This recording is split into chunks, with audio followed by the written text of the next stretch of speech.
Anio alahady faefatra amby folo ny volana febroary, alahady fahaenina manaraka ny EPIFANIA, alahady ny baiboly ihany koa amin'ity anio ity.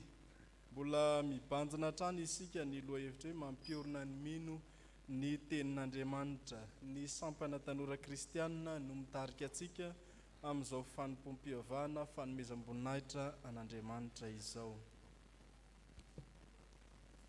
Ho fidirana sy hanomezam-boninahitra an'Andriamanitra dia iarahantsika mamaky Salamo 720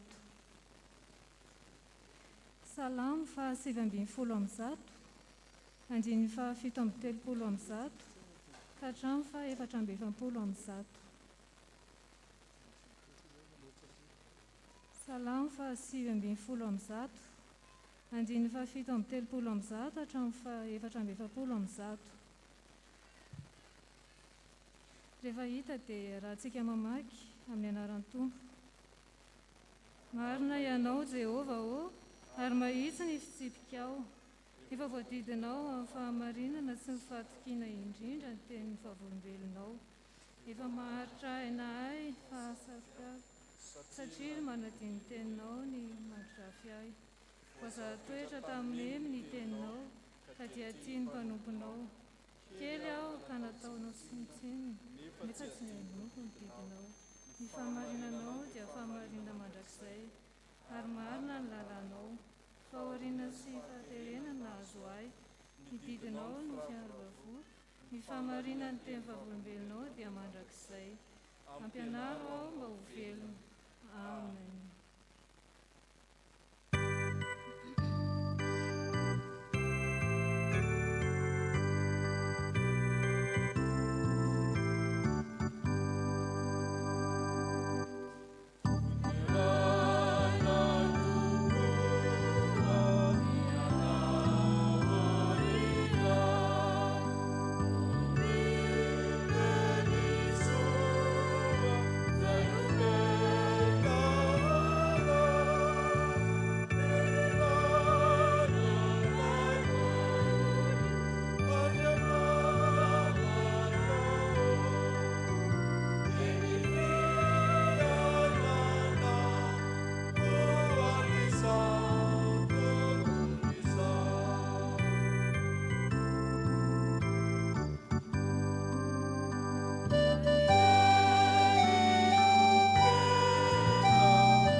Vavaka sika Tompo.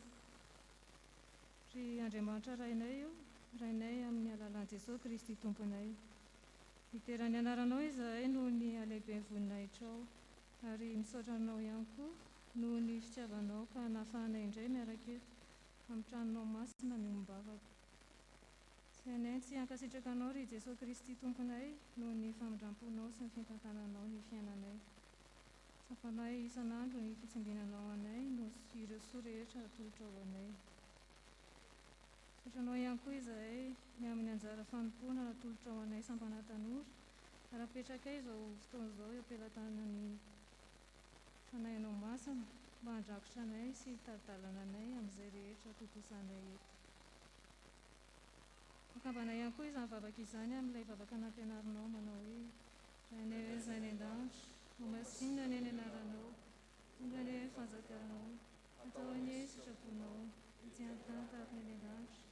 Vomenao ny anasazy ao anay, FAMELAN-KELOKA tahaka namelanay izay minoka taminay, mbaza mitorana eo amin'ny VAKITENY, manafahanay amin'ny ratsy, mba amin'ny fanjakana sy ny voninahitra mandrakizay.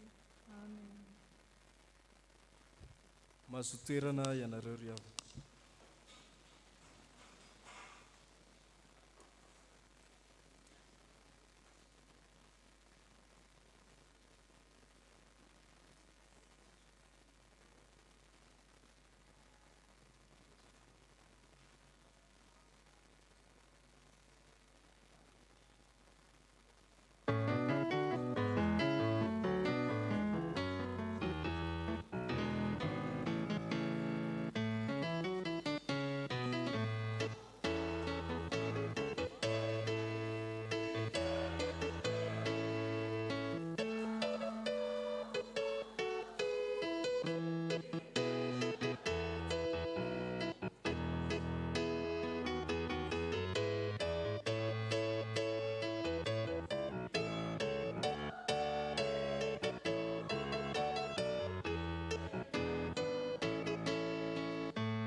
miara-iaino sy hamaky ny teny soratra masina isika. Izany dia hita ao amin'ny tantara faharoa. Tantara faharoa toko 430, raisina amin'ny andininy 720 ka hatsaratra amin'ny andininy 730. Tantara faharoa toko 430, ny andininy 720 hatramin'ny 730. Rehefa hita izany dia vakiana amin'ny anaran'i Jesosy. Ary ny mpanjaka naniraka olona ka nampivoron'olon ny Joda sy ny Jerosalema rehetra, dia niakatra ao an-tranon'i Jehovah ny mpanjaka sy ny lehilahy rehetra tamin'ny Joda sy ny mponina tany Jerosalema mba amin'ny mpisorona sy ny levita ary ny vahoaka rehetra na ny lehibe na kely, dia novakiany teo anatrehana ny teny rehetra teo amin'ny bokin'ny fanekena izay hita tao an-tranon'i Jehovah. Ary ny mpanjaka nitsangana teo amin'ny fitoeran'andriana dia nanao fanekena teo anatrehan'i Jehovah, anaraka azy sy tandrina ny lalàna sy ny teny vavolombelona ary ny didiny amin'ny fony rehetra sy ny fanahiny rehetra, ankatoy ny teny fanekena izay voasoratra ao amin'izany boky izany. Sady nampifikiriny tsara koa ny olona rehetra tany Jerosalema sy ny Benjamina. Ary ny mponina tany Jerosalema dia nanao araka ny faneken'Andriamanitra, dia Andriamanitra ny razany. Ary Josia nanaisitra ny fahavetavetana rehetra tamin'ny tany rehetra izay an-janak'Israely, sady nandidy izay rehetra teo amin'ny Israely hanompo an'i Jehovah Andriamanina. Tamin'ny andro rehetra ny ainan'i Josia dia tsy mba niala tamin'ny fanarahana an'i Jehovah Andriamanitra ny razany ny olona. Mbola itony vakiteny. Mbola ho tohizantsika amin'ny vakiteny, izany dia hitantsika ao amin'ny Hebreo toko 4:17 ka hatramin'ny 20. Hebreo toko 4:17 ka hatramin'ny 20. Rehefa hitantsika izany dia ho vakiana amin'ny anaran'ny Tompo. Fa Andriamanitra nanao teny fikasana tamin'ny Abrahama, ary satria tsy nisy lehibe noho ny tenany izay azony ianianana, dia nianianany tamin'ny tenany izy ka nanao hoe: hitahy anao tokoa aho ary hahamaro dia hahamaro anao. Ary araka izany rehefa niaritra tsara Abrahama dia nahazo ny teny fikasana. Fa ny olona dia mianiana amin'izay lehibe noho ny tenany, ary ny fianianana dia ataony mba hamafy ny teny hampitsahatra ny fifandirana rehetra. Ary amin'izany raha Andriamanitra tahany eo kokoa amin'ny mpandova araka ny teny fikasana ny tsy fiovan'ny sitrapony, dia nataony mafy tamin'ny fianianana izany mba ho zavatra roa tsy mety miova izay tsy hain'Andriamanitra andaingana, mba azoantsika fampirisihana mafy dia isika izay nandositra hiazona ny fanantenana napetraka eo anoloantsika, izay ananantsika ho vady fantsiky ny aina sady mafy no tsy mihetsika ary miditra any anatin'ny hefitry lamba, tany noho ny idiran'i Jesosy ho mpialohantsika rehefa tonga mpisorona be mandrakizay araka ny fanaony Melkizedeka izy. Mbola itony vakiteny.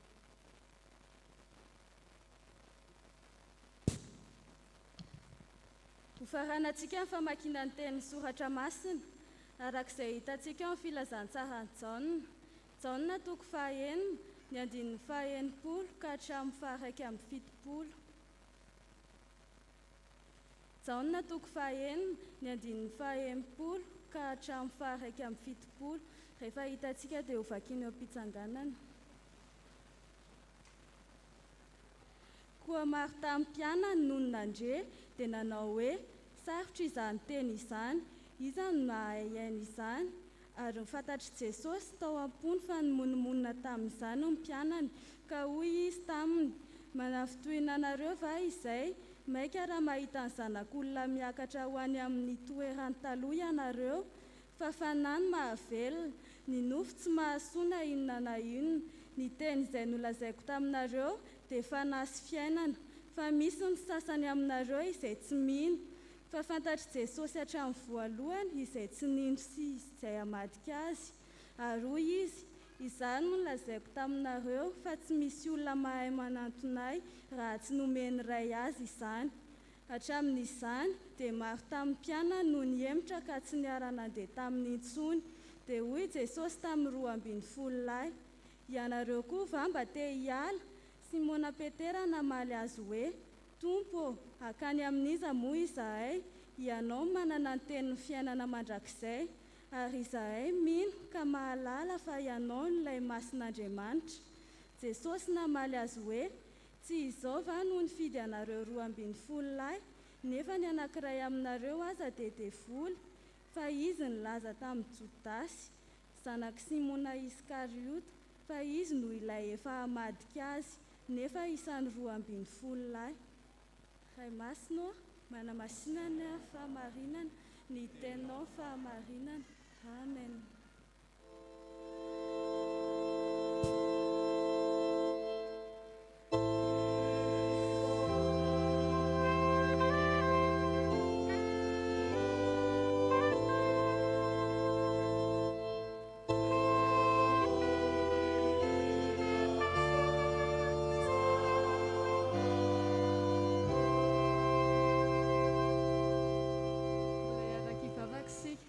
Misaotra anao izay ry Andriamanitra tomponay amin'ny teninao, mangataka ny fanahinao masina izay ankehitriny, hitaridalana anay tsirairay, ahaizanay mandray ny hafatra tianao ampitana aminay, ary ny mpanomponao izay tondra izany hafatra izany, dia engany mba tena ilaza ny sitraponao tokoa, dia mitenena Tompo fa voninkaina izay mpanomponao, amin'ny anaran'i Jesosy Kristy no anaovana izany vavaka izany. Amen.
Azo toerana isika.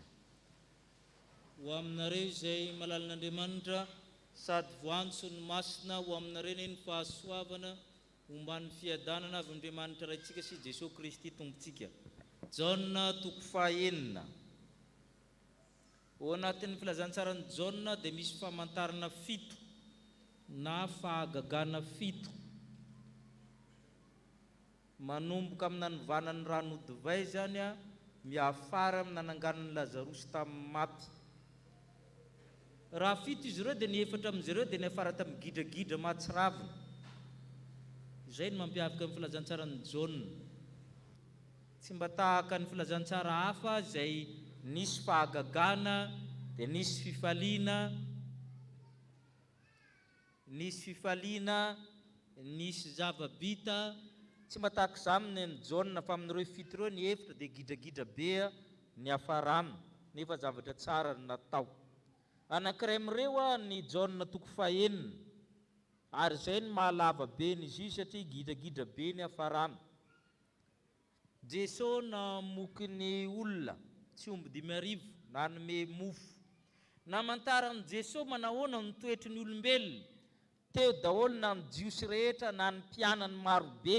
Mpianatra Jesosy zany azo adinoina fa tsy nire 12 lahy ihany, fa raha vao miteny hoe Jesosy tsika dia mandeha cercle concentrique ho izy nareo zana-bazaha ny fomba fiasana. Misy 3 izay akaiky azy indrindra dia Petera sy Jona sy Jakob, dia misy 12 dia misy 70 dia misy 500 dia misy 1000, 4000, 5000 ohatr'izay ny fomba fiasany zany. Dia miafara amin'ny vahoaka marobe. Reo te daholo tamin'ny fotoana io. Rehefa nahazo mofo 5, azo andrano madinika 2 ny olona dia faly. Tia tokotra n'le mpaminany, andao tia atao mpanjaka, ary zay ny olona zay matolotolotra no asandatra, zay matolotolotra no toanana. Ireo malala tsara natao hoe psychologie de la foule. Dia io zany ny zavatra nitranga teo. Tsika raha miaraka amin'le zalahy ty tafa, tsy mitady vola tsony fa mihinana mofo, mihinana trondro dia milamina. Inona tsony nilainako vary sy laoka complet nge zany. Dia io ilay hitan'i Jesosy tao amin'ny olona. Niala teo izy. Ny ampitson'inona naharaka amin'ny olona. Inona ny tadiavinareo ahy? Nareo zao raha azoko tsara tsy dia za loatra ny tianareo fa le mofo o Jesosy. Dia ny fanazava te zany zareo. Iny mofo iny famantarana fotsiny. Fahagagana fa misy ny tena mofo ka ampianariko anareo. Teny ny avian'le gidragidra.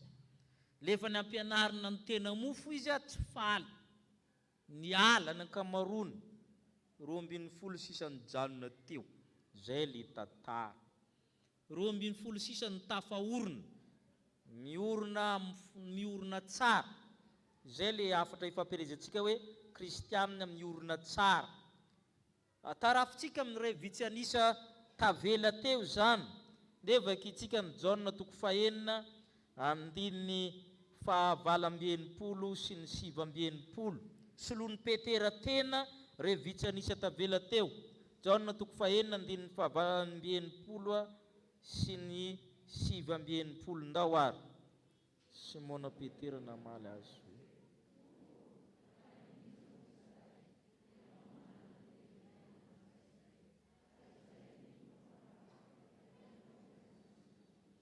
Andeha hoaiza moa izahay ho Petera. Izay tavela reto mino ka mahalala. Ary zay ny afatra omenantsika hoe ianao ve mino ka mahalala. Matoa zay tavela eto zay le mino ka mahalala.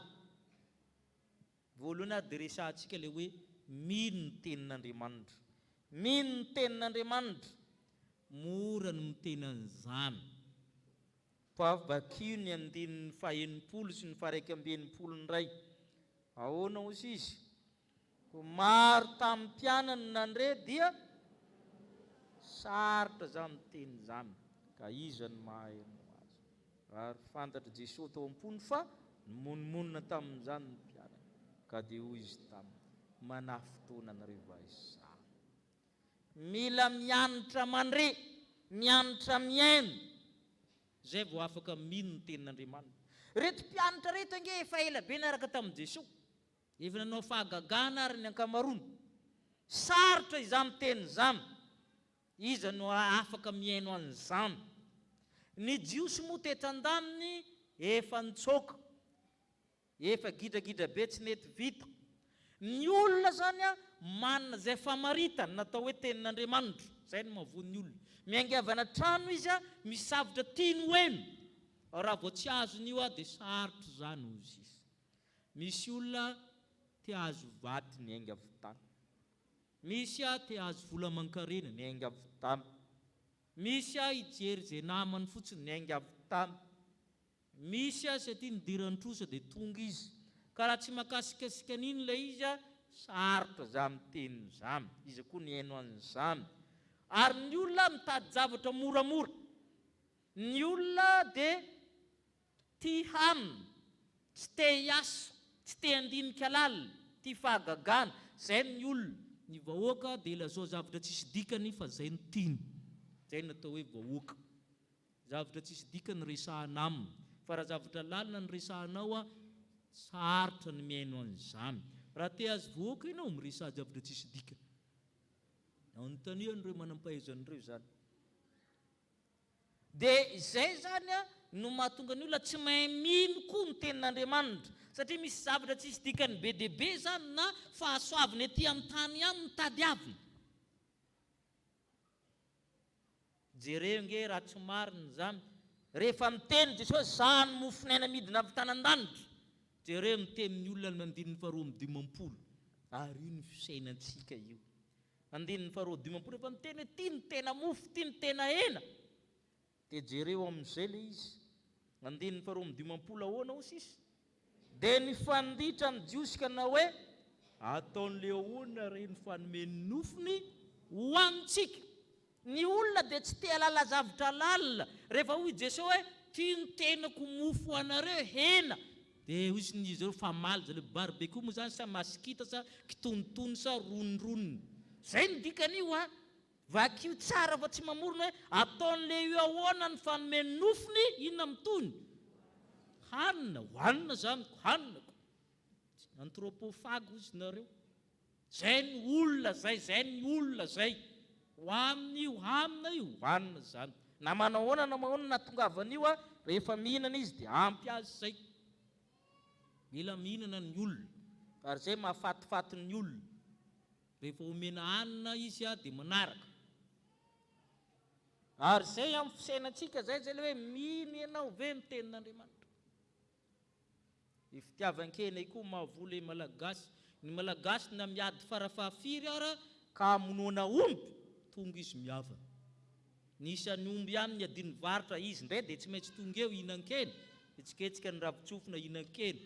Ary ny olana nefa io le nofon-kena mitam-pihavanana. Rehefa lany le hena, lany koa le fihavanana, dia miady ny rey. Satria io mitam-pihavanana io ne. Zay tsy dia tavaka loatra niny voambolana iny. Le hena zany mitana an'le fihavanana. Rehefa lany le hena, lany koa le fihavanana. Miady indray ny mpianatra université ampihavanana amin'ny hena, dia aveo miverina miady ihany izy dia miady ihany izy. Tsy rahan'ny Kristy ny fampihavanana fa rahan'omby. Inona moa ny hain'ny omby ary? Zay ny moa tonga azy miverina miady. Inona ny hain'ny omby? Satria hena.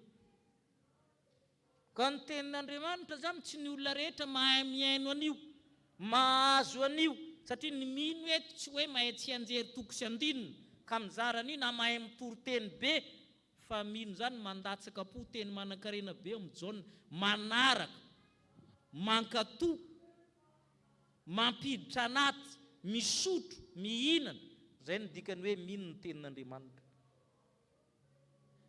Ary zay le teniny eto. Ahoana izy Kristy? Tsy zay rehetra manao amiko hoe tompoko no hiditra any amin'ny fanjakany lanitra. Ary zay ny navony mpianatra eto. Ary zay ny manahirana amin'ireo. Sarotra za miteny zany. Ary zay natao amin'ny olona. Ary zay nanjonoan'ny olona ny itsika kristianina. Satria le tianao toriana no toriany aminao. Zay tsy nantadiavinao. Raha ianao bokatrosa aty aminay dia tonga dia mahazo vola hozy izy. Zay ny tianao inona dia mankany ianao. Fa tsy tianao eny le hoe mila miovy ianao, mila miovy amin'ny fomba fiarinao. Zay tianao no omenanao a, zay tokotra ny meny le mpitory-teny. Dia mameno fiangonana izy avy eo. Satria zay tianao ihany a no toriana. Fa tsy tahaka izany ny an'i Jesosy. Fa ny tena izy no meny. Ny teniko izay nomeko anareo dia fanahy sy fiainana. Na tsy tianareo azy. Ny tena maharitra nomeko anareo hatramin'ny fiainana mandrakizay. Zay mahatonga ny Petera miteny hoe ankana amin'izy moa zay fa ianao no manana ny teny ny fiainana mandrakizay. Raha ny ety an-tany ihany no anantenantsika ny Kristy dia mahantra indrindra ianareo. Filanjavitra ety an-tany ihany no andehananao amin'ny fiangonana dia mahantra ianao. Ary tenanao sarotra zany, manahirana zany. Inona koa ny tenenina an'izany? Inona ny dirany? Zay no ataonao avy eo. Satria tsy mahay mino ny tenin'Andriamanitra ianao. Izay mino ka mahalala ho Petera apôstôly, ireo vitsanisa ireo. Tsy vitany mino fa mahalala amin'ny tenin'Andriamanitra. Ny hoe mahalala dia miray. Ny teny hoe mahalala zany a, tsy mitovy. Connaître no akaiky azy, fa tsy savoir. Teny hoe mahalala zany a, dia savoir fa miampy union. Miray tanteraka ny dikan'izany.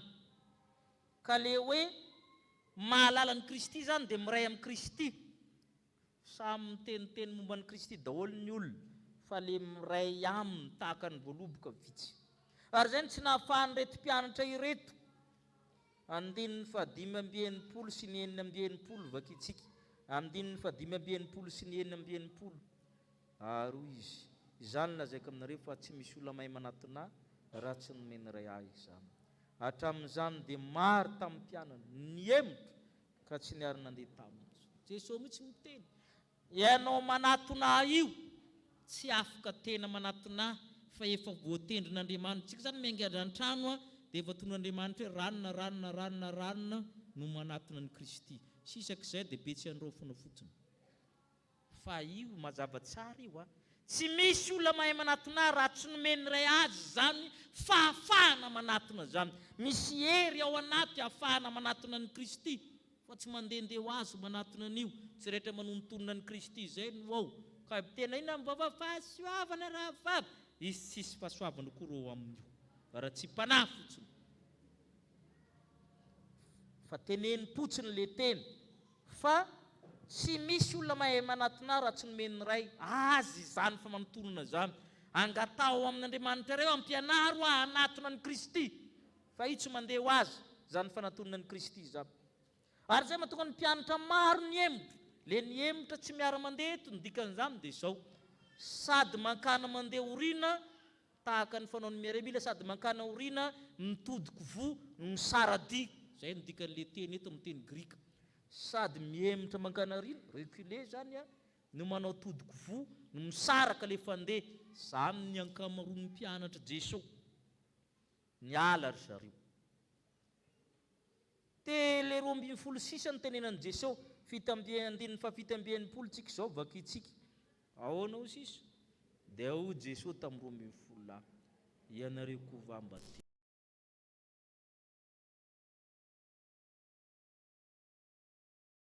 koa raha mandeha aza dinoina fa hira le hoe Jesosy fitiavana manampy tamy za ty mbona maky baiboly ihany fa tsy mbola hitan'ny Jesosy niantso olona anankiray dia nitambatambazany teo ohatrany tsisan'izany ny ato anatin'ny anahy izao santiona amin'ny teniny nareo ko mba te hiala ny tany tsy tambatambazina ianao hiditra nan-danitra fa toriana filazantsara entany rehefa tsy andeha aza mandeha zay nareo ndeha hiala nareo 26 dia izy Petera azafady ankana amin'izy moa zay ianao ny manana miteny fiainana mandrakizay zay mino ka mahalala fenao masin'Andriamanitra mbola nasiany Jesosy tsindrim-paingotra nefany tandremo tsara tsy zavy ny fidanareo 12 tandremo fa io teny io mafy be sarotra toriana Jesosy ny fidy 12 ny fidy fa tsy hoe tongava miditra am-piangonana tsika tsisy ny fidiana hoe ranona ihany mahazo miditra ato fa Jesosy ny fidy ny aiky izy fiainanankiray ninona tandremo zay Jesosy mifidy zany ne ka mafy Andriamanitra mifidy ane zany fa tsy olokolopona le mifidy ny sivan'ny fatratra ireo mbola votsotro ny ray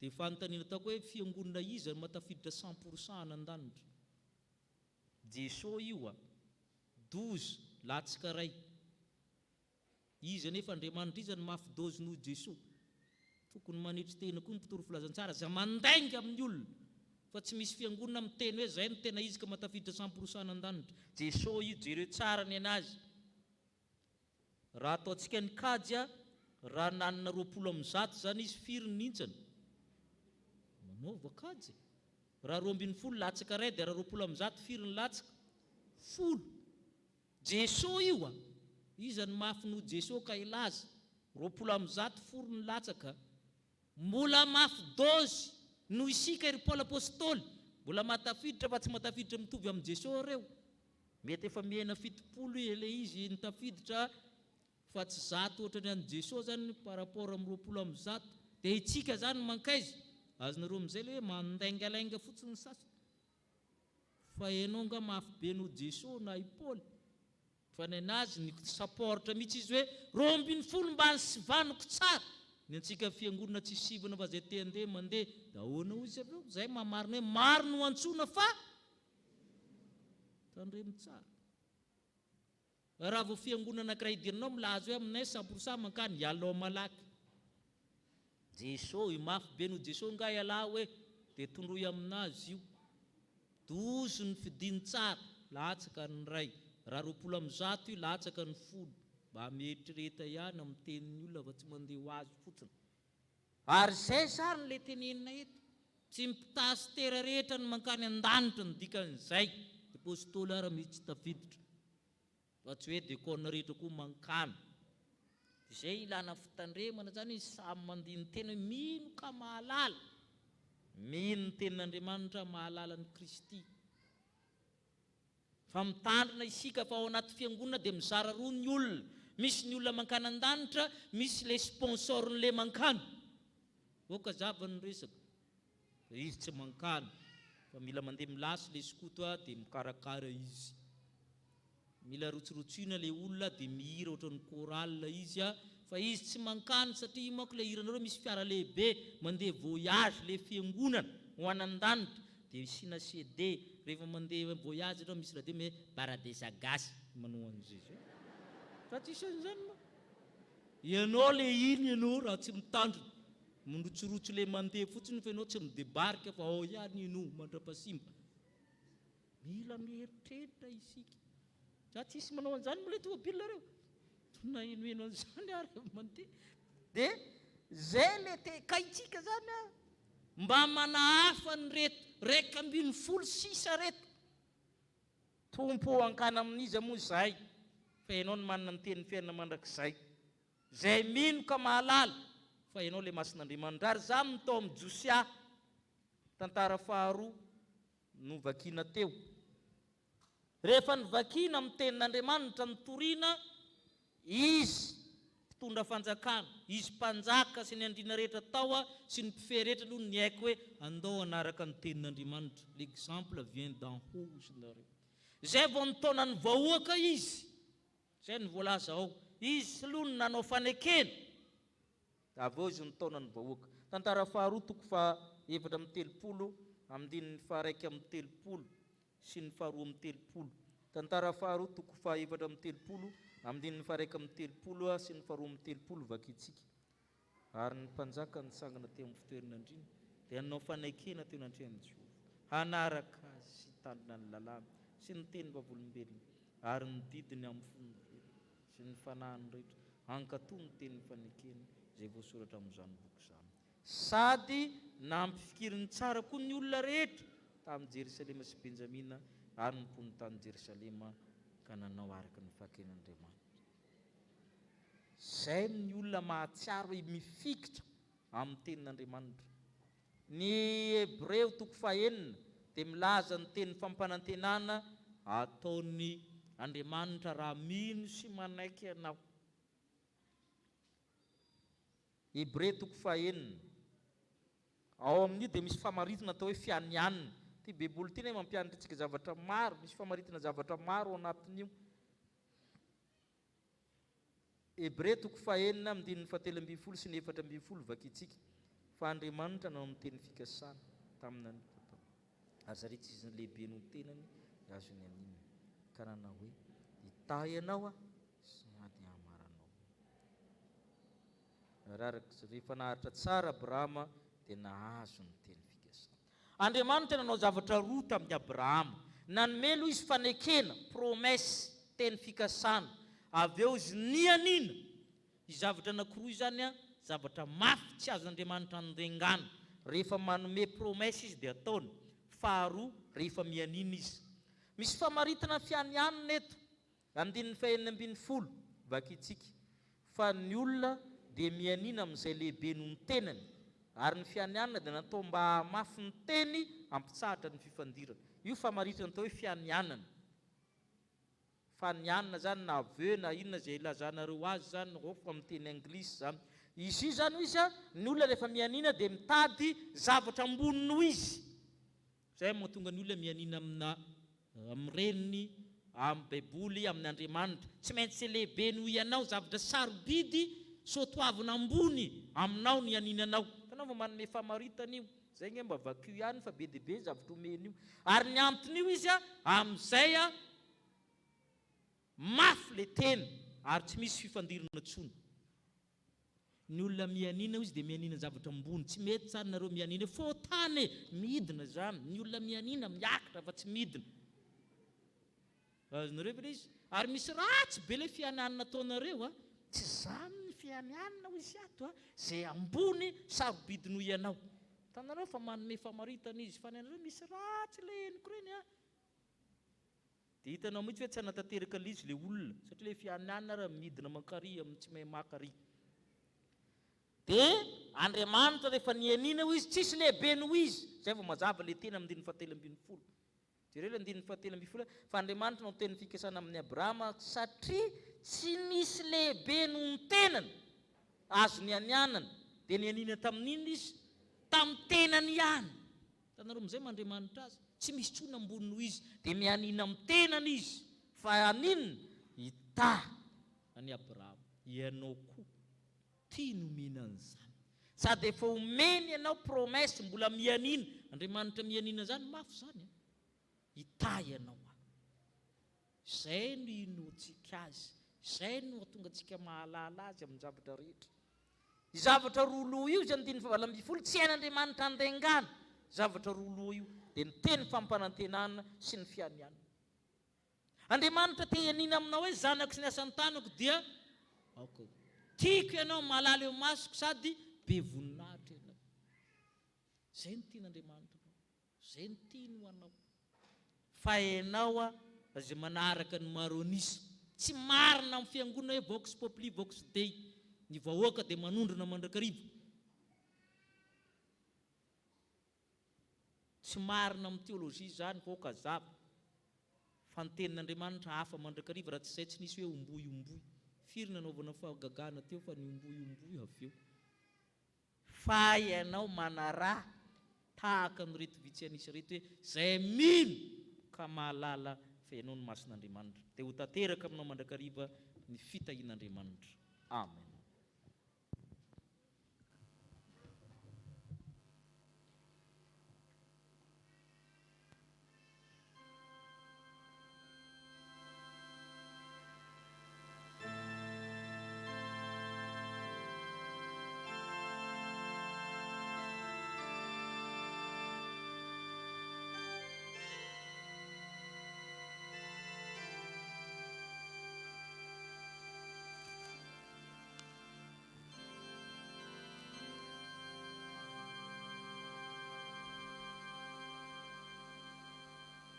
Manoloana ny sitrapon'Andriamanitra izay nambaran'Andriamanitra tamintsika tamin'ny alalan'ny mpanompo teo ry havana dendentsika rehetra hiaiky ny tsy fahatanterantsika ka iombona amin'izao tonom-bavaka izao. Vavaka isika.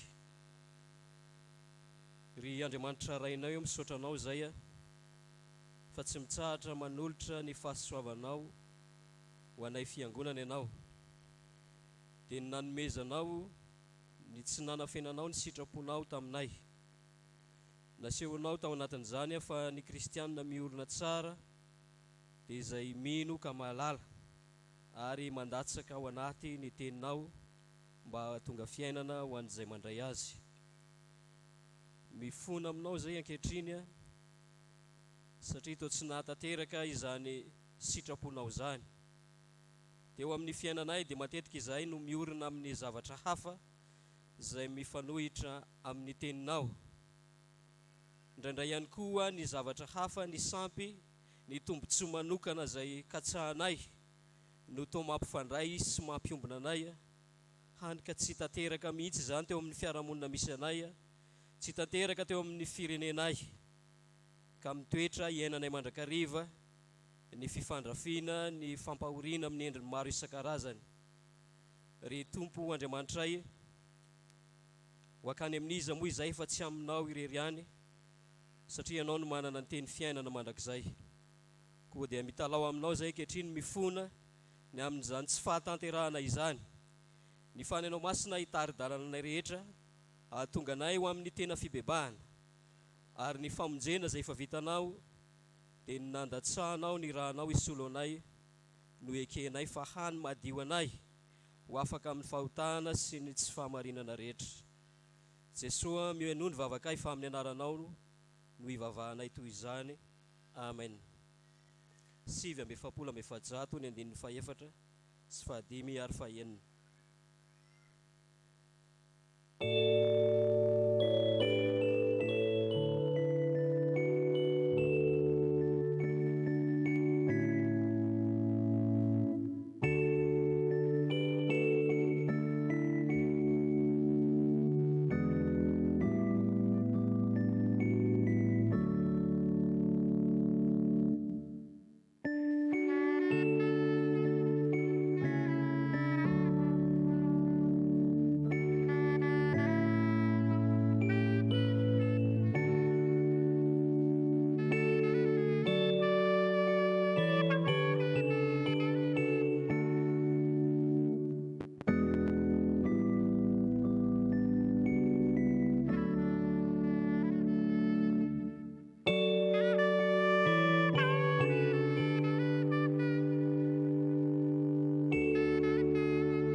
Antsika zay te orina tsara ka te ino ny Tenin'Andriamanitra ka alalan'i Kristy tahaka an'ireo apôstôly nitsangana indray ny teny somafaly fa hamafa ny fahotanao ny Tompo.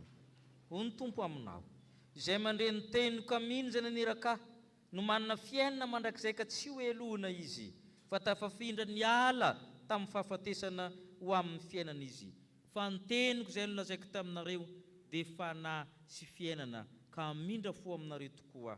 Noho izany ary havana dia voavela sy voafava avokoa ny fahotanareo ny aminaran'i Kristy Tompo samy ianareo mideran'ny Tompo. Sambatra ny olona izay voavelan'ny elona sy voasarona ny fahotana. Sambatra ny olona izay tsehan'ny Jehovah eloka ary tsy misy fitaka ny fanahy. Amen. Horaintsika amin'ny mpifaliana ny hira voalahatra noho izany famelan-keloka izany.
miombona amin'ny vavaka fangatahana isika rehetra ry havana hivavaka isika.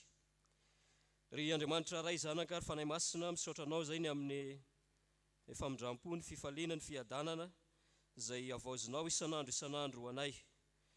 Matoky izay fa azonay ny teninao ary izany ihany koa no mahasasa madio anay ka nandraisanay famelan-keloka tamin'ity an'ity. Misaotra satria te hampiorina anay hatrany ianao ary te hiazona anay ho fananana sy ho vahoaka anao Andriamanitra. Ka nitao aminao zay mba ino ny teninao Andriamanitra ary hankatoa lalanao ihany koa ka hanana fifandraisana lalina aminao Andriamanitra. Misaotra ny amin'ny nafahan'ny fiangonana ny roso tamin'ny fanokafana ny taom-pankalazana ny amin'ny 20 taona sy ny 15 taona ny arahana nompo tamin'ny mpanomponao. Ankasitrahana ihany koa anao ny amin'ny fandaminanao ny fiainan'ny fiangonana indrindra fa ny Fitaizam-panahy Protestanta izay afaka ny roso tamin'ny firaisan'ny sampana. Ny fiombonana ny fifandraisanay rehetra ry Tompo Andriamanitray dia irinay mba hiorina amin'ny teninao ary ianao no aoka hampifandray sy hampiombona anay. Mivavaka izay ho an'ny asa fampielezana ny teninao amin'ny teny io ty. Andriamanitra tompony hery sy ny fahefana rehetra ianao ka efa nomenao an'ny olombelona rehetra ny teninao izay voasoratra amin'ny fiteny maro samihafa ankehitriny. Tanterao amin'ny alalan'izany ny fanavotanao ny olona rehetra ary aoka ho tsapan'izao tontolo izao sy ho hitany fa ny teninao no hany manangana, ny teninao no tena fiainana. Mivavaka izay araka izany ho an'ny asa fampelezana ny soratra masina, ianao no andrindra sy tantana ny asan'ireo fikambanana rehetra miasa maneran-tany izay miezaka ho amin'izany asa zany. Anampy ny fiangonana rehetra ihany koa ianao ahafahanay mifanohana amin'izy ireo. Tsaronay amin'ny teny io ty ny sampana tanora kristianina, ny irinay ho azy ireo dia ny ahafahan'izy ireo mijoro ho vavolombelonao ka hiasan'izy ireo amin'ny fanainao masina, hiasan'izy ireo amin'ny fanomezam-pahasoavana izay efa nomenao azy ka hitory ny filazantsaranao amin'ny talenta, amin'ny teny, amin'ny asa, amin'ny fitondrantena rehetra. Apetraka eo ambany fitarihanao ihany koa reo braony katekemena misaotra ny amin'ireo izay efa navita izany ary ireo izay hiatrika ny asa ihany koa manomboka amin'ny teny io tia. Ny fanainao Andriamanitra hitaridalana azy ireo, ny teninao Andriamanitra hitoetra betsaka ao amin'izy ireo araka ny teny izay efa nomenao anay. Izahay tsirairay ihany koa dia ataovy mirehitra ty anatinay ny fitiavana, dia ny fitiavana ny teninao ahafahanay miaina araka izany.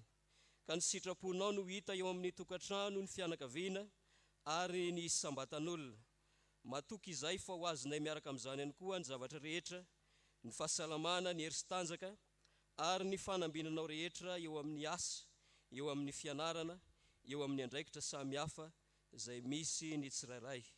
Valio araka ny habe ny famindramponao ny vavakay amin'ny anaran'i Jesosy no anaovanay izany vavaka izany. Amen. Ny olona voavela heloka ry havana dia samy mijoro vavolombelon'ny finoana ka ny fanekem-pinoana laharana 2 no iombonantsika amin'izany. Fanekem-pinoana laharana 2. Isika mino an'Andriamanitra ray tsy to, mpanao lanitra sy ny tany ary ny zavatra rehetra na ny hita na ny tsy hita, ary an Jesosy Kristy Tompo iray zanaka lahy tokan'Andriamanitra nateraky ny rainy tanorany izao rehetra izao, ny mazava avy amin'ny mazava, Andriamanitra tokoa avy amin'Andriamanitra, nateraka fa tsy natao, miray amin'ny zavatra rehetra. Izy no nahariana izao tontolo izao noho ny amintsika olombelona sady famonjenantsika, dia nidina avy tany an-danitra izy ary nataony fanahy masina nofo avy tamin'ny Maria Virjiny dia tonga olona izy. Nombohana tamin'ny sijaliana ho fanavotana antsika, tamin'ny nanapaham-Ponto-Pilato izy, maty izy ka nalevina, nitsangana tamin'ny maty tamin'ny andro 3 araka izay voasoratra izy. Niakatra ho any an-danitra izy ary mipetraka eo an-tanana ankavanany ray. Avy any ho iaviany indray amin'ny voninahitra, hitsara ny velona sy maty ary mandrakizay ny fanjakana. Isika mino ny fanahy masina, Tompo sady mpanome aina, izay avy amin'ny ray sy ny zanaka, ka hitsaoana sy hankalazaina miaraka amin'ny ray sy ny zanaka. Izy dia niteny tamin'ny vava-paminany.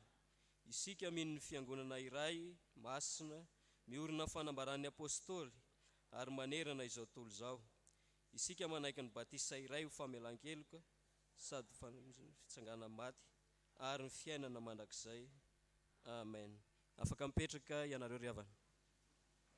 misy ireo avatsika izay terabao manolotra ny zanany mba hiditra amin'ny fiarahamonina kristianina. Ny zazakely rakoto zanakajy Tiaina Isabelle, zanaky rakoto zanakajy Tony Aina Arifenitra sy ny Riny Isabelle, iarahantsika mifaly eto amin'ny fiangonana manasa azy ireo hiatrika ny alitara masina. Valo amin'ny valopolo amin'ny fitonjato ny andinin'ny voalohany sy ny faharoa. Ry Jesosy sakaizan'ny zaza.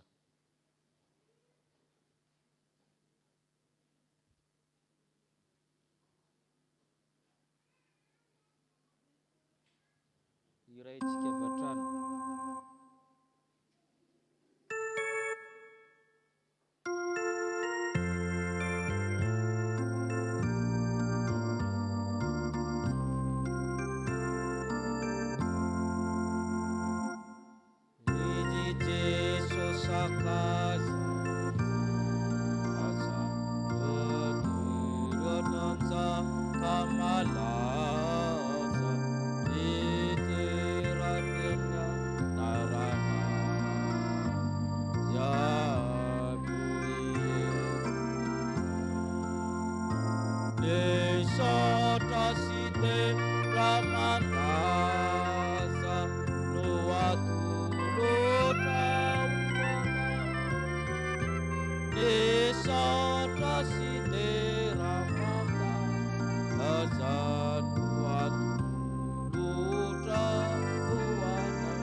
Andriamanitra itavantsika no meno dimy sy fara.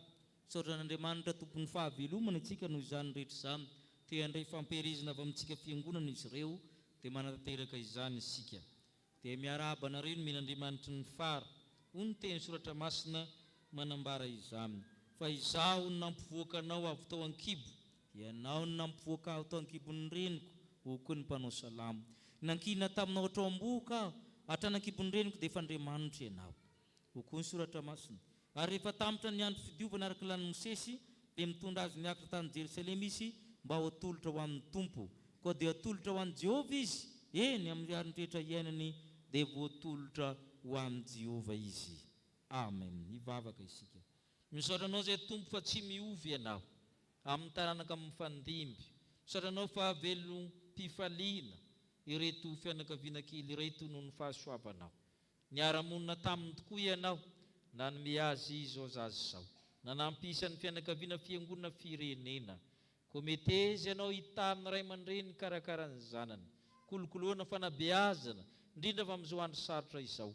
Ampanjakao amin'izy ireo ny teninao, ka tonga ny zaza atsapa amin'ny teny sy ny amin'ny asa ary amin'ny fietsika, amin'ny asehon'izy mivady fa teny tokantrano man'Andriamanitra izany tokantrano izany.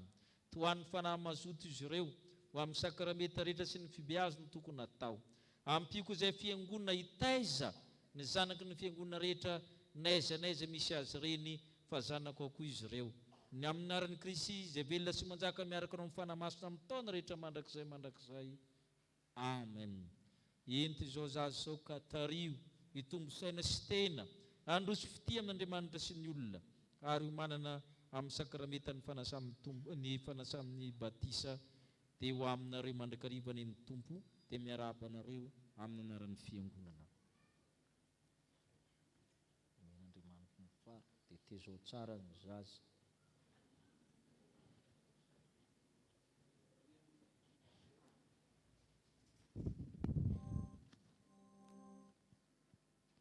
fifaliana na ampififaliana antsika ny amin'ny sakramentan'ny batisa ka dia vala amy 7 ny teny voalohany sy ny faharoa dia hiakatra manoloana ny alitara izy ireo.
Ampifaliana no andraisitsika reto avantsika reto ndray ho amin'ny sakramentan'ny batisa hoe notsikaary ny tenin'Andriamanitra norenana azy ao sakramenta masina izao. Hoy ny Tompo, efa nomenahy ny fahefana rehetra nandandra sy aty an-tany, ko mandehana ianareo dia atao mpianatra amin'ny firenena rehetra, manao batisa azy ho amin'ny anaran'ny Ray sy ny Zanaka ary ny Fanahy Masina, sady mampianatra azy tandrina azy rehetra nandiko anareo. Ary io zany momba anareo mandrakariva ambara-pahatonga ny fahataperan'izao tontolo izao.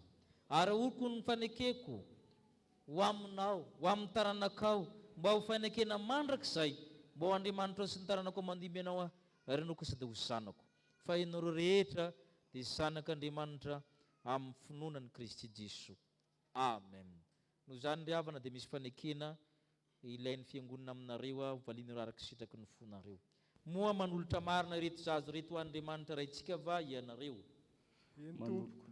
Ekenareo va nijorona amin'ny teny na amin'ny asa, mpanompon'Andriamanitra mahatoka tonga nareo fianarana ho an'ireo zazo ireo amin'ny androm-piainanareo rehetra. Ekenareo va ny anatanterahany fiangonana ny fitaizana rehetra araka ny filazantsara tokony atao amin'ireo zazo ireo, hitomboana amin'ny fahasoavana, hanekenan'i Jesoa, ahazo hery izy ka handà ny asan'ny Satana rehetra. Vonona hivavaka ho azy sy hampianatra azy hivavaka, ary ampiditra azy isan'ny mpianatra sekoly alahady va ianareo. Ekenareo va ny hampianatra azy ny antony izao fanaovana batisa izao, ary ezika ka hahatonga azy mpanefana samin'ny Tompo. Mandre ianareo Andriamanitra, okarynareo todika amin'ny fiangonana hanamafy ampahabe maso izany fanekenareo izany. Somary tohofana le micro. Manolotra ny zanakay ho an'Andriamanitra raintsika izahay, ekenay ny joro na amin'ny teny na amin'ny asa ho an'ny mpanompon'Andriamanitra matoky, mba hahatonga anay ho fianaran'ny zanakay amin'ny androm-piainanay rehetra. Ekenay ny anatanterahany fiangonana amin'ny zanakay ny fitaizaina rehetra araky ny filazantsara, tokony atao amin'ny tombony amin'ny fahalalana izao fahasoavan-dehibe raisina avy amin'Andriamanitra izao, sy anekeny ho tompo andavan'ny asan'ny Satana rehetra. Vonona ny vavaka ho azy sy hampianatra azy hivavaka, hampiditra azy ho mpianatra sekoly alahady izahay. Ekenay ny hampianatra azy ny antony fanaovam-batisa izao, ary ezahanay ny taona azy ho mpandray amin'ny fanasan'ny Tompo. Ny herin'Andriamanitra no ekinanay anatanterahana izany. Amen.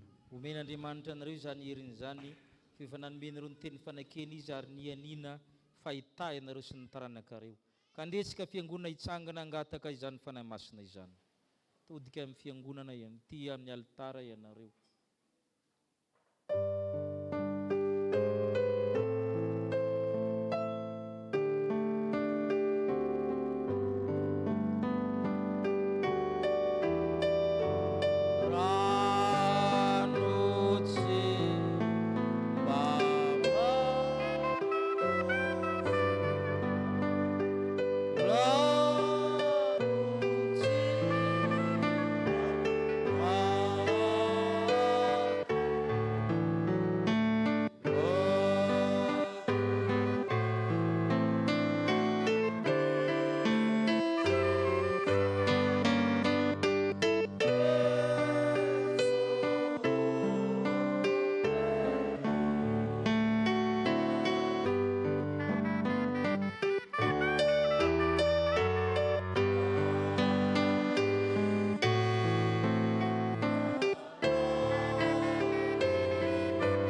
Ry Andriamanitra rainay tsy toa, tia dia tia anay tokoa ianao. Ary izany fitiavanao izany dia mialoha mandrakariva ny fitiavanay ianao.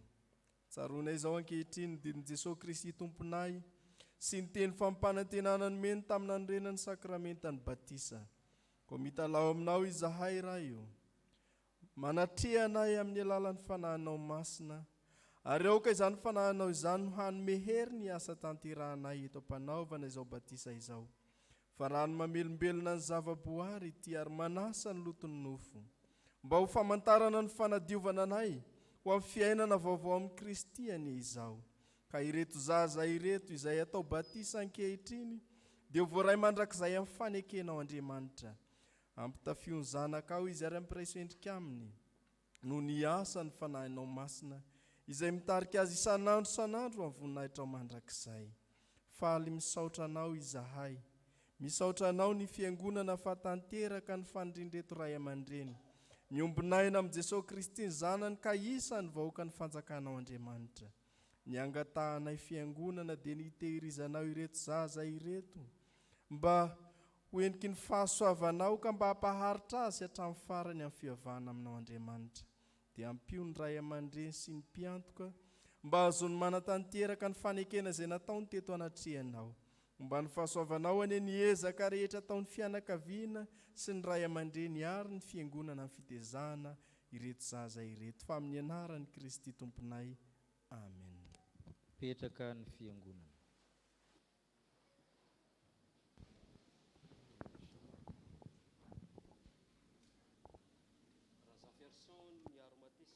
Raza Ferson Niaro Matis. Iza manao batisanao amin'ny anaran'ny Ray sy ny Zanaka ary ny Fanahy Masina. Amen.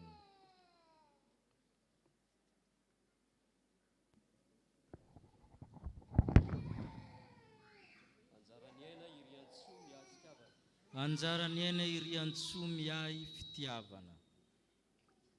Iza manao batisanao amin'ny anaran'ny Ray sy ny Zanaka ary ny Fanahy Masina.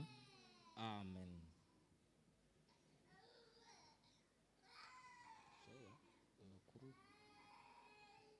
Ony Tompo anaka aza matahotra efa nanavitra anao ay ianao entro izao zaza reo ka tezao tsara fa zanak'Andriamanitra. Ny hira fanampin'ny fahaefatra ny isaorantsika ny Tompo afaka manao rakitra izay anao rakim-pisaorana. Saotra ny Tompo isika.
Ny riavana ny andraisana ny borony katekomenina vaovao dia manasa avatrany ny filohan'ny fikamanana katekomenitsika hiaraka amin'ny mpitandrina natateraka izany manasa azy hiakatra avatrany.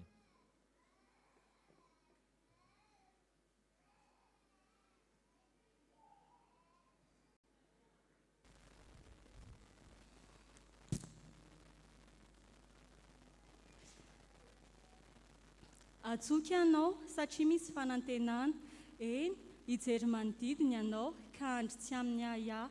Joba 1:10, ny 9:20. Izany teny izany indray no entina fikambanana katekomena hiara-banantsika fiangonana amin'izao alahady izao.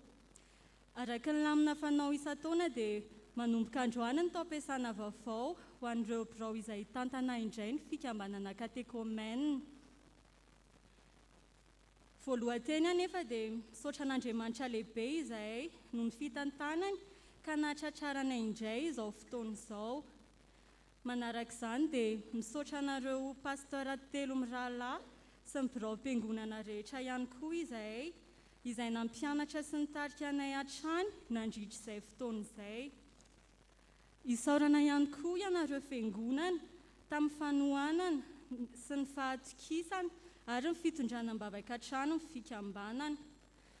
Mariana fa noho ny zava-nisy teto amin'ny tany sy ny firenena dia tsy afaka nanatateraka hetsika toy ny tafika masina sy ny journée bloqué izay tamin'ny taona lasiny. Na izany ara nefa dia vita soma tsara ihany ny tetika asa sasany toy ny famohanana ny ankizy ho mpandray ny fanasan'ny tompo sy ny fitsangatsanganana. Ka ho fanombohana ny taom-piasana vaovao ary dia ho tononiko eto ny filoha vaovao izay hitantana indray ny fikambanana katekomena, raha manam-pamonjy samy matojo.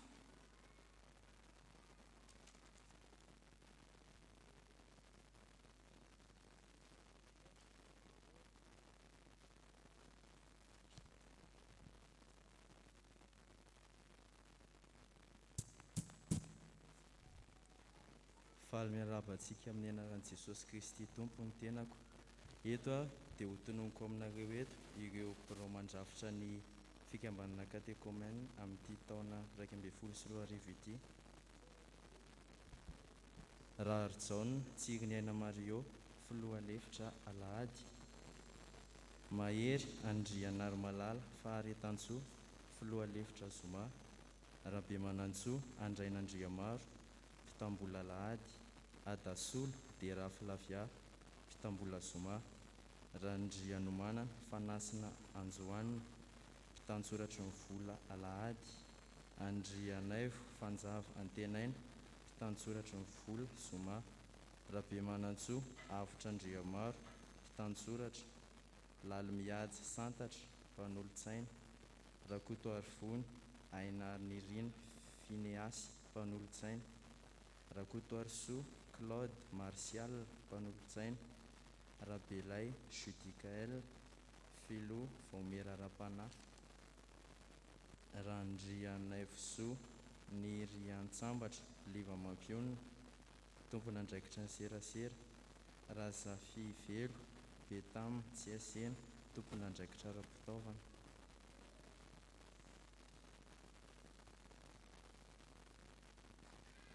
Todika aty amin'ny alitara masina ianareo.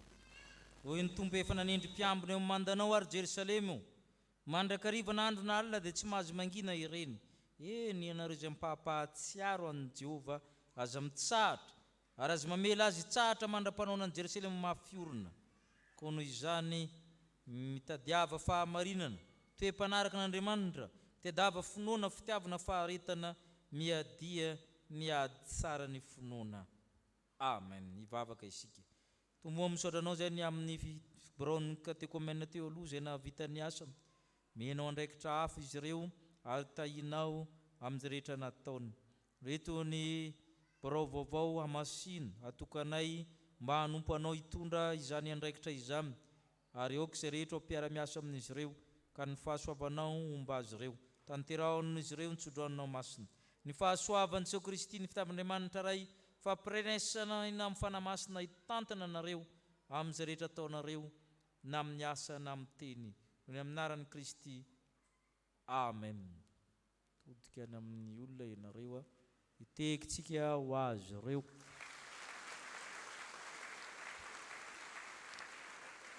Mangataka ny filohan'ny fiangonana sy ireo filoha amboninahitra hiarahaba azy ireo miaraka amin'ny filoha teo aloha izay solitenany birao teo aloha.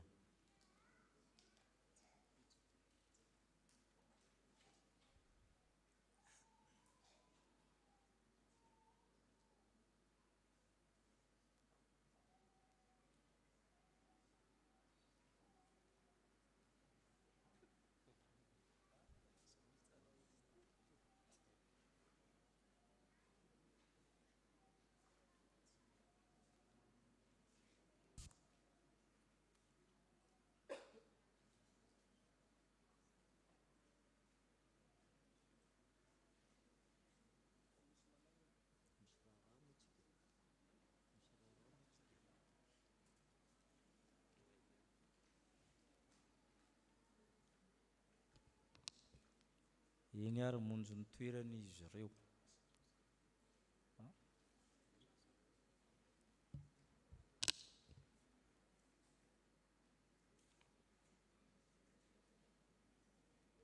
Anina anjara hira izy ireo amin'ny izao fanokafana ny taom-pibeazana izao, dia miomana amin'izany avy hatrany zany izy ireo zany.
Nianompo anao ritompo malala no mamiko indrindra sy tena tiako kanino kidona izaho tsy ala fa anarakanao izay no fanekeko idera sianume funina hichuana ritumpu si panzaka rainizao tutuliza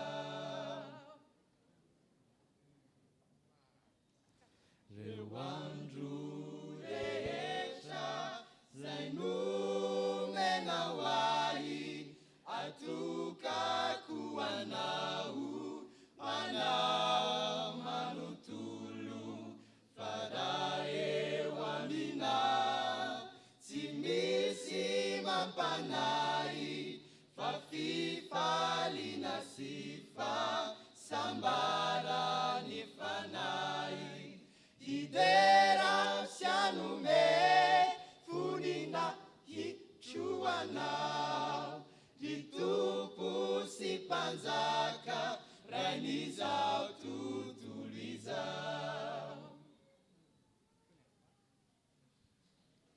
yanau izay tumpu ni eri rehetra ni fa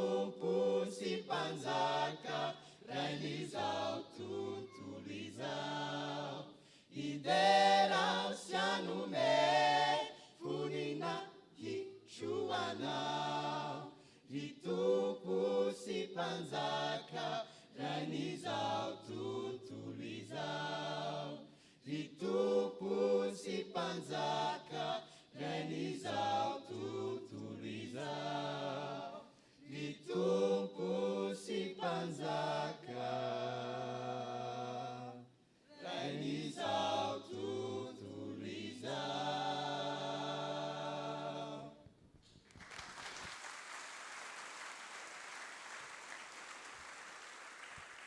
Saotra azy ireo tsika mino afa-tsy nareo le radio paradisa gasy teo fanontea. Fifaliana ao antsika navitany fanamasinana ny fanambadiany reto zanatsika raha velosaona ando faniram-binitsosy raha valisaona minjanary maeva fitiavana azanao zareo lasany mazengangama reo izy ireo dia mivavaka anareo ny fiangonana mirary soanareo saotra tompo. Anna ny anjara fitenenana ny komitin'ny faharoapolo sy ny vadimifolo aza dinona ry avy mifamiazakazaka be ny taona efa miditra kariemitsika amin'ny herinandro dia io mampanahy amin'izany amintsika ny taona teo la amin'ny covid fa ity indray miazakazaka be dia mihezika tsika maniaraka ny firimorimo ny fazanak'Andriamanitra tsika tsy very mandeha saotra tompo.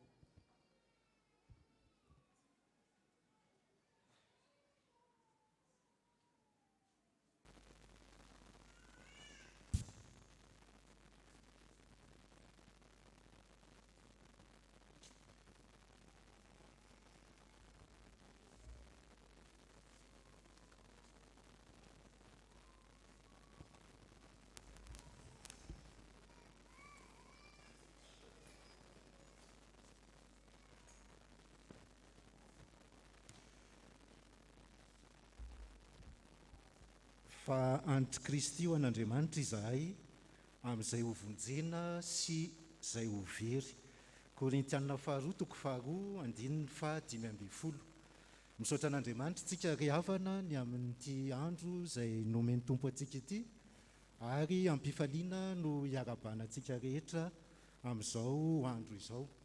Raha ny marina ny filohan'ny komity fankalazana ny faharoapolo taona na mpitandrina sy fahadimy ambin'ny folo taona ny arahana nompo tamin'ny mpitandrina Rakotozafa Mikaela Mianakavy no tokony hijoro eto anoloanareo ankehitriny fa noho ny adidy aman'andraikitra izay ananany dia naniraka anay izy hisolo tena azy ka izay no hijoronay etony.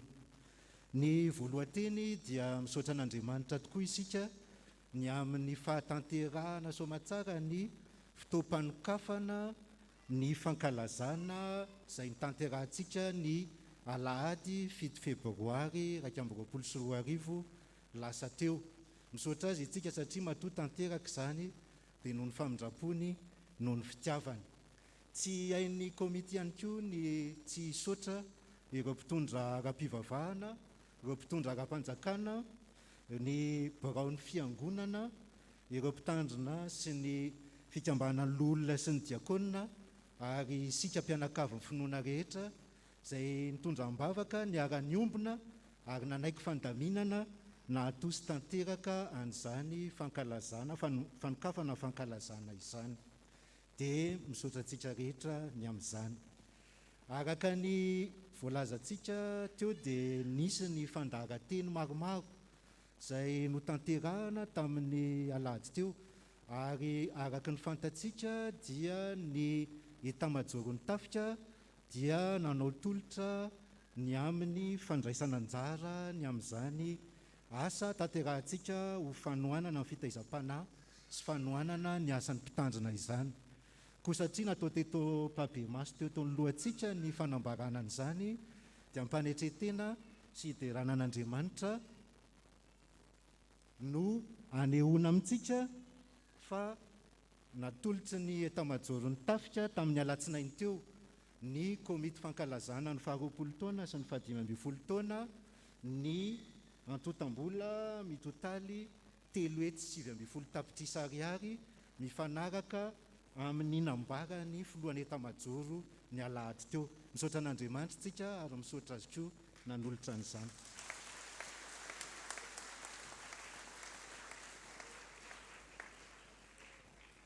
Ny teboka faharoa tiana ambara ihany koa dia ny hoe misaotra sahady anareo rehetra izay efa nanao tonina sy nanatitra ny valopy. Ny valopy moa araka ny fantatsika dia misy ny vata izay ametrahana an'izany ary afaka arotsatsika isan'alahady amin'ny fotoana izay sitratsika anaterana azy. Na izany na tsy izany ary anefany dia tian'ny komity ny mitondra eto anoloantsika androany fa misy ny affichage ery amin'ny rifafana, ery amin'ny tableau, ery afara ery. Eo zany no ahitantsika isan'alahady ny ezaka izay efa nitanterahantsika ho voninahitr'Andriamanitra sy ho fanohanantsika ny asa fitaizam-panahy sy ny mpitandrina, ary ahafahantsika mahita koa ny ezaka izay mbola ho tratrarina. Anankitelo ny zavatra hitantsika eny dia ny ohatran'izao ahafahantsika mahita ny fintiny. Ho hitantsika eny koa ny lisitra ny olona izay manatanteraka ny tolotra mandritra ny herinandro, ary ho hitantsika eny koa ny fintina ny amin'ny fitaovana izay efa voaray. Ohatra zao hoe amin'ny datiny maly hariva zany ny totalin'ny tolotra vola sy fitaovana voaray dia mitotaly 909 sy 7 alina sy 7 hetsy sy 7 tapitrisa ariary. Ary ny ambiny mbola ho tratrarina amin'ny ezaka zany dia mitotaly 403 sy 7 hetsy sy 320 tapitrisa. Dia misaotra an'Andriamanitra tsika ny amin'izany ezaka vita izany. Ny fanamariana kely hoentina dia ny hoe eny am-pelantanantsika ankehitriny ity valopy ity. Ity valopy ity zany no anatanterantsika ny ezaka amin'izao fankalazana zao.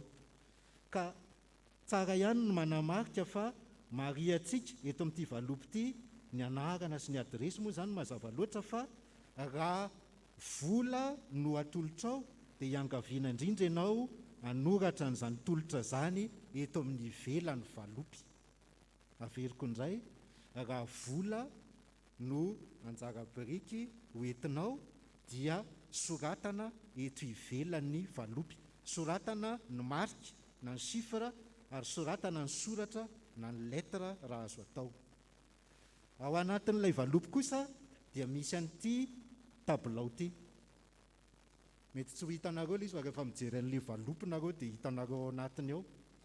Misy an'ity lisitra ny fitaovana ity, ka raha ohatra indray ka fitaovana zany no fandraisana anjara manentana anao dia iangaviana ianao anoratra amin'ity kolonina izay misy banga ity, mifanitsy amin'izay fitaovana tianao andraisana anao anjara ny isa izay hoentinao. Averiko indray, amin'ilay kolonina izay misy tsy misy soratra ity zany no anoratanao ny isa entinao mifanitsy amin'izay andalany anaovanao fanolorana. Raha vola zany tsy mampiasa an'ity, fa raha fitaovana dia ity ny ampiasaina. Ary manaraka an'izay dia mba iangaviana ianao anoratra ny laharan-tarobianao eto ambany eto. Laharan-tarobianao. Ny angatahana aminao koa dia ny hoe tsara ihany raha ohatra ka miantso ireo laharan-taroby izay hitanao amin'ireto valopy reto alohan'ny hividianana azy raha azo atao tompoko. Inona ny anton'izay? Mba ahafahana mifandrindra, satria indraindray mety mandritra ny herinandro efa nisy naka na nisy nahavita ilay ajedy, dia mba ahafahana zany tompoko mifandrindra ny amin'izay. Dia mankasitraka anao hatrany manaiky an'izany fandaminana zany. Ny almanaka moa efa fantatsika fa nivoaka tamin'ny alahady teo, ary mitohy hatrany mandritra ny fotoana fankalazana ny ahafahanao maka an'izany. Ny teny farany dia ny asan'ny apôstôly 5:30 andininy 20 tapany by no amarana anazy, dia ny hoe mahasambatra kokoa ny manome noho ny mandray. Voninahitra ho an'Andriamanitra, fiadanana ho anao sy ny ankohonanao isam-batan'olona isa-tokantrano. Misaotra tompoko. misaotra ny solotenany komity zany fa 20 taona zany tsika amin'izany rehetra zany a zany natao mba handrindrana zany ny asa ho zareo fa manahirina be raha afantsika ny bobaka be tonga eo iroso amin'ny amin'ny fanolorana amin'ny fahafoizana amin'ny alalan'ny rakitra isika ireo eo ireo tokopira hira anatin'izany ny dekona ndrindra ny zavatra rehetra.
Toizantsika amin'ny raha 107.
misy ny famangina manjosy famangina matsika zay avy azony tsy fahasalamana rehefa mirava.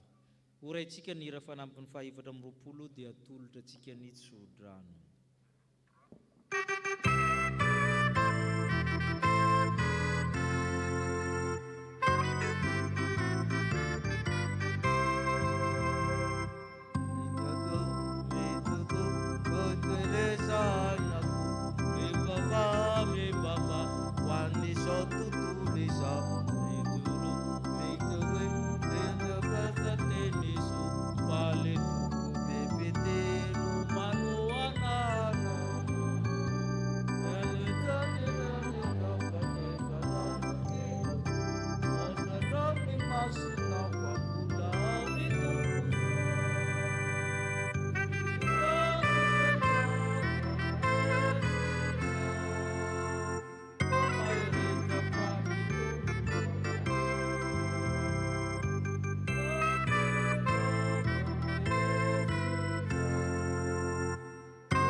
Tanteran'Andriamanitra aminareo zao tsodrano zao. Andriamanitra ny fiadanana masinareo ka hiaro ny ianareo, hiaro ny tokantranonareo, hiaro ny zanakareo. Ho tanteraka tsinantsina amin'ny fiavian'i Kristy Tompontsika. Ka ny fahasoavan'i Jesoa Kristy, ny fitiavan'Andriamanitra ray, fampiraisana na ny fanamasina hitantana anareo, naiza naiza le anareo, ka ho tahinana raha miditra, ho tahinana raha mivoaka ny tokantranonareo. Amen. Petraka hivavaka mangina isika tompoko. Tompo ankany amin'iza moa izahay, ianao no manana ny teniny fiainana mandrakizay, ary izay dia mino ka mahalala fa ianao n'le masin'Andriamanitra. Bon'Andriamanitra ireny ny voninahitra amin'ny anaran'ny Ray sy ny Zanaka ary ny Fanahy Masina. Dia mirary sondrina dia mba kopakopa le olona manodidina anao. Saotra tompo.